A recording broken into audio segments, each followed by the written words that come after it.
后来新闻的头一条，来看这个高雄公山一栋社区主体大楼，昨下晡火烧厝，现场的状况一度真危急。加在真紧就把火拍花，警方调监视器发现一个20岁少年呢，伫个大楼的地下室烧金纸，伊把火点着了后，就做伊离开。警方甲请来问，伊竟然讲是因为一时好耍。 实在可恶，把规栋大楼的性命摕来滚生笑，妨用公共危险罪移送法办。消防队员救水线到地下室，嘛紧急疏散大楼住户。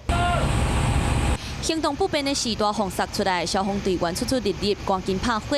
昨下晡4点外，这场火灾发生伫高雄公山区德威东路内这栋大楼。这场火灾不是意外，是有人放火。从那边有没有？看到穿蓝色衫的查甫人骑脚踏车伫现场看，搁来回滚啊抓。又看伊搁骑转来。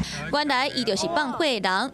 当下有一个穿白衫的国中生，第一时间发现火灾，就赶紧打电话报警察。他在门口看那个人在做什么啊，后来他后期有事情去后面出来的时候，他看他已经点燃了。当时火是为大楼的地下室烧出来，烧落来楼梯内底就拢是烟。做我伫外口看一下，哦，火够大呢。大火地下室入口的壁拢已经乌去，地下室烧的地点嘛拢是灰，袂少物件拢互烧毁掉。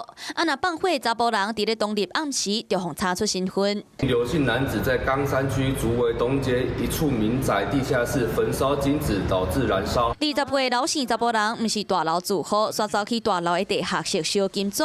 精神的时初步讲只是好耍，煞险啊出大代志。老姓查甫人信后用涉犯公共危险罪上班。Hello， 我是张新文。想要抢先掌握最及时的新闻资讯吗？赶快订阅、按赞、开启小铃铛，锁定华视新闻 YouTube 频道。